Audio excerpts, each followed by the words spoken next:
Welcome, everybody. Thank you for taking a few minutes to go over some of the causes of the Great Depression so that we can get right into our discussion in class comparing the presidency of Herbert Hoover to that of FDR and how they responded to this terrible economic time.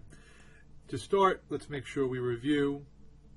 Let's make sure that I can actually move the slides. The economic conditions during the Roaring Twenties. Remember, during the 1920s, people were buying things on credit. There was a very low tax rate for the wealthy, thanks to the Secretary of the Treasury, Andrew Mellon, who brought the tax rate from 73% to 24% for the upper income level. And the installment buying practices for all the new appliances that were made during this time was one of the key reasons why the 20s was considered a very strong economic time. As we went over yesterday, or today, whenever you're watching this, Warren G. Harding was the president at the beginning of the decade, and his economic policies continued under Calvin Coolidge. As you can see, I scrapped that background of the stock market index because it looks terrible. This is Calvin Coolidge. Two quotes that you should read. The government can supply no substitute for enterprise. That is a laissez-faire attitude. And here, after all, the chief business of the American people is business. They are profoundly concerned with producing, buying, selling, investing, and prospering in the world. And these are the only words that Calvin Coolidge ever said while he was president. Calvin Coolidge made the decision in 1928 to not run for re-election. Now, he finished out the year of Warren G. Harding's term. He was elected in 1924, but in 1928 he chose not to run. Some people may suggest that he knew that the economy was about to hit a downward spiral. Other people claim he just wanted to take longer naps.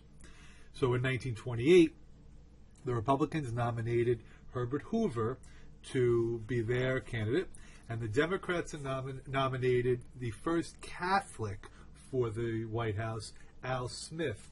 And maybe some of you this week may have heard of the Al Smith Dinner, which is a Catholic Church fundraiser that takes place in New York City every year.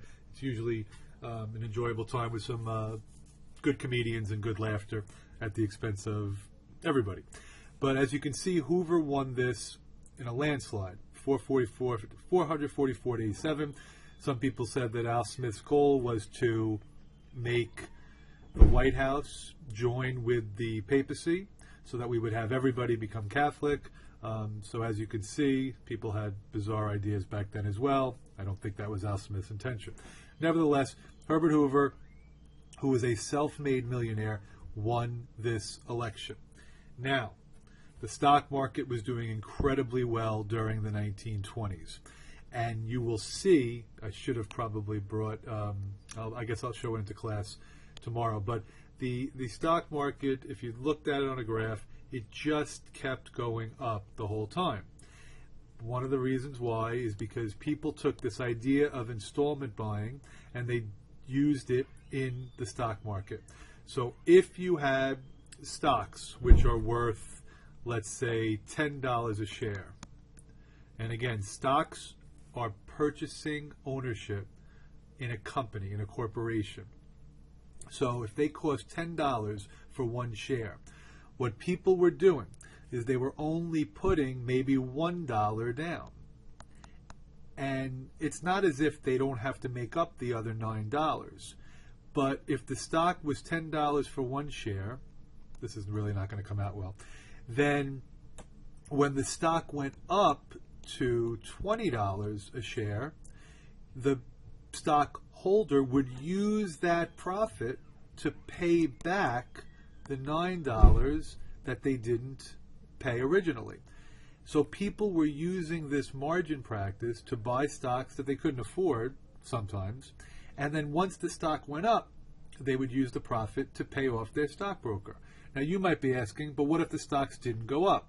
Ah, very clever. During the 1920s, that's all they did is go up. And of course, this is not the accurate, chart, but it had a trend of constantly going up. So people use this practice of buying on margin, where you put 10% down and you paid the rest when the stocks went up. All right, that was a little wordy, but hopefully you all understand it. Now, you should be familiar with these terms, bull market and bear market. A bull market is referring to when the stock market is doing very well, and a bear market is when the stocks are not doing very well. Well, during the 1920s, it was a very good time, until the end of the decade. In October of 1929, stocks started to plummet. Now, what caused that to happen? Some people say it was a rumor. Other people say it was purposely initiated. And some people just say it's natural market forces. But whatever the reason, stocks were going down. When you buy stocks, the price goes up. When you sell stocks, the price goes down. And there was panicky selling in October of 1929. Now, on October 24th, it got very, very bad, and that was a Thursday. The only reason it didn't crash then is because a group of wealthy bankers bought hundreds of millions of dollars worth of stocks on the Friday. It's October 25th. The stock market closes for the weekend, and when they came back Monday morning, people kept selling, and the day that it all crashed was October 29th, which is known as Black Tuesday. And this day, I guess I should have used black ink. This day, stocks that were at $100 a share were now worth 2 pennies. People were walking around like zombies on Wall Street, not clear what to do. People jumped out of buildings, committed suicide. It was an absolute disaster. That is the stock market crash, October 29th, 1929. Now let's see if I can do this clearly. You still owe the money to your investors. So how are you going to pay them? Well, you might have had some money in the banks. So people ran to the banks to take out their money. Unfortunately, the banks did not have it.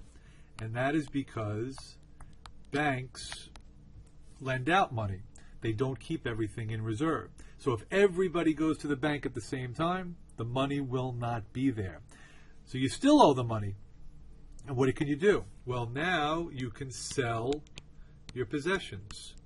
So you may sell your house, sell your car, that nice Model T. You may sell that vacuum cleaner. But whatever you do, you're going to need to pay your stockbroker the money that you owe from the margin investment. If people sell their possessions and they don't have money, then they spend less.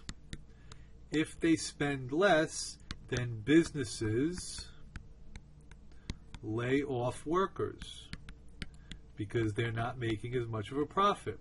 And if those workers are laid off, then they spend less. And I could keep going down. This is the cycle that goes on. And because of this, we get to a depression, which by definition is when a certain percentage of the population does not have a job. At the initial part of Hoover's presidency, it was about 25%. It will reach as high as, I think, maybe 35%. And in some cities, it was even as high as 50%.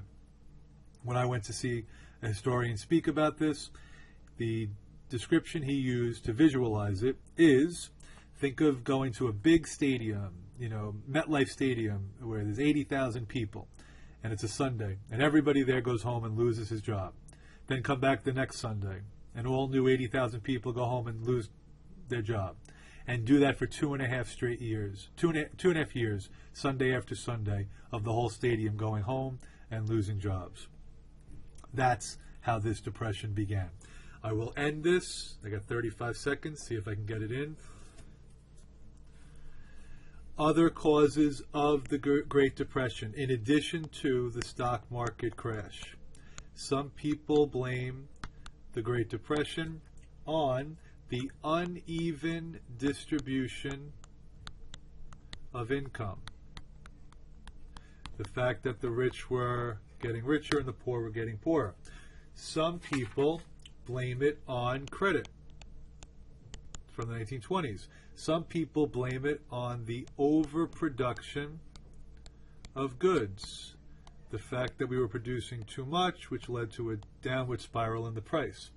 Some people blame it on a lack of foreign trade, that countries were not buying and selling from each other anymore.